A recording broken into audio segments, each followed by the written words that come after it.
ಹೊಳೆನರಸೀಪುರ ತಾಲೂಕು ದೊಡ್ಡಕಾಡನೂರು ಗ್ರಾಮದ ಹೇಮಾವತಿ ನೀರಾವರಿ ಇಲಾಖೆ ಕಚೇರಿಯಲ್ಲಿ ಶಾಸಕ ಎ. ಮಂಜು ಅವರು ಶಾಸಕರಾದ ಶಿವಲಿಂಗೇಗೌಡರು ಆಡಿದ ಮಾತಿನ ಧಾಟಿಯ ಬಗ್ಗೆ ಟೀಕಿಸಿದರು. ಶಾಸಕರಾದ ಶಿವಲಿಂಗೇಗೌಡರು ಅವರು ಮಂತ್ರಿ ಮಾಡಲಿ ಅಂತ ಆ ರೀತಿ ಮಾತಾಡಿರಬಹುದು. ಮಂತ್ರಿ ಮಾಡಲಿ, ನಮ್ಮ ಅಭ್ಯಂತರವಿಲ್ಲ. ಆದರೆ ಆ ಪದ ಬಳಕೆ ಇದೆಯಲ್ಲ, ತುಂಬ ಕೆಟ್ಟದ್ದು.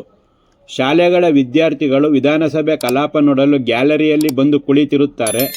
ಆ ಮಕ್ಕಳು ನಮ್ಮ ಬಗ್ಗೆ ಏನೆಂದು ತಿಳಿದುಕೊಳ್ಳುತ್ತಾರೆ? ಇವರ ಯೋಗ್ಯತೆಗೆ ಅದು ಬೈದುಕೊಂಡು ಹೋಗಲ್ವೇನ್ರಿ ಎಂದು ಪ್ರಶ್ನಿಸಿ, ಇದು ನಮಗೆ ಅವಮಾನ ಎಂದು ಶಾಸಕ ಶಿವಲಿಂಗೇಗೌಡರ ವರ್ತನೆಯನ್ನು ಶಾಸಕ ಎ. ಮಂಜು ಕಟುವಾಗಿ ಟೀಕಿಸಿದರು. ನಂತರ ಮಾತನಾಡಿ, ಅವರು ಯಾವುದೇ ಪಕ್ಷದಲ್ಲಿದ್ದರೂ ಆ ರೀತಿಯ ಪದಗಳನ್ನು ಉಪಯೋಗಿಸಬಾರದು. ಒಬ್ಬ ಶಾಸಕನಾಗಿ ಮಹಿಳೆ ಬಗ್ಗೆ ಆ ರೀತಿ ಮಾತಾಡಲು ಏನು ಹಕ್ಕು ಇದೆ? ಸರ್ಕಾರಕ್ಕೆ ದೂರು ಕೊಡಲಿ. ಅದು ಬಿಟ್ಟು ಈ ರೀತಿ ಮಾತನಾಡುವುದು ಎಷ್ಟು ಸರಿ? ವೈಯಕ್ತಿಕವಾಗಿ ಮಾತನಾಡುವ ಮುನ್ನ ನಾನು ಯಾರು, ನನ್ನ ಅಪ್ಪ ಯಾರು, ನನ್ನ ರಾಜಕೀಯ ಹಿನ್ನೆಲೆ ಏನು, ನನಗೆ ಯಾರು ಕೃಪಾ ಕಟಾಕ್ಷ ಇತ್ತು, ನಾ ಏನು ಮಾಡುತ್ತಿದ್ದೆ ಎಂಬುದನ್ನು ನಾನು, ಶಿವಲಿಂಗೇಗೌಡ ಅಥವಾ ಬೇರೆಯವರು ಅರಿತುಕೊಂಡರೆ ಅದೇ ಸಾಕಲ್ಲವೇ ಬುದ್ಧಿ ಬರೋದಕ್ಕೆ ಎಂದು ತಿಳಿಸಿ, ಸಾರ್ವಜನಿಕ ಜೀವನಕ್ಕೆ ಬಂದ ನಂತರ ಕಲಿತಿರುವ ಪದ ಬಳಕೆಗಳನ್ನು ಬಿಟ್ಟು ಜವಾಬ್ದಾರಿ ಅರಿತು ನಡೆದುಕೊಳ್ಳಬೇಕು ಎಂದು ಟೀಕಿಸಿದರು.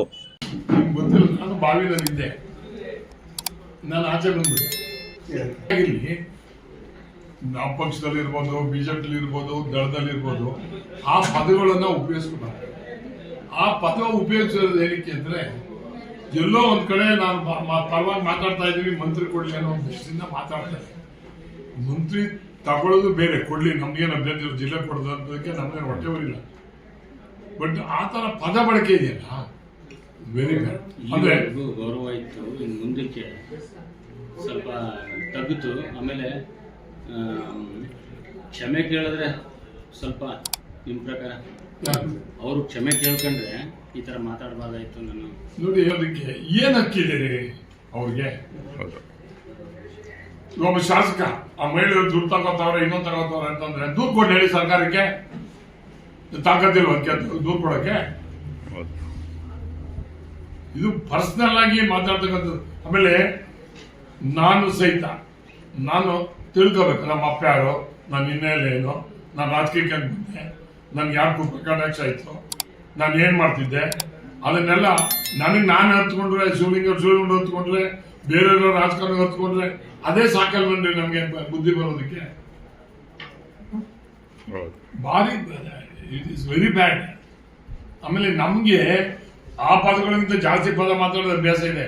ಬಟ್ ಅಲ್ಲಿ ಹೋದ್ಮೇಲೆ ಬದಲಾವಣೆ ಆಗ್ಬೇಕ್ರಿ. ಬದಲಾವಣೆ ಆಗದೆ ಇದ್ರೆ ಏನಪ್ಪ? ಆಮೇಲೆ ಅದ್ರ ಜೊತೆಗೆ ಇನ್ನೊಂದು ಅವಮಾನ ಏನ್ ಗೊತ್ತಾ? ಎಲ್ಲಾ ಸ್ಕೂಲ್ ಮಕ್ಕಳುಗಳು ಅಲ್ಲಿ ಬರ್ತಾರೆ ನೋಡಕ್ಕೆ, ಕ್ಯಾಲರಿ ಕರ್ಸ್ತಾರೆ. ಅವರು ನಮ್ಮೆಲ್ಲಿರೋ ಗೌರವ ನಮ್ಗೆ ಏನ್ ಅನ್ಕೊಂಡು ಹೋಗ್ಬೋದು, ನಮ್ಮಂಗೆ ಬೈದಾಡ್ತಾರೆ ಇವರು ಅಂತ ತಮಾಷೆ ಅಲ್ಲ ರೀ.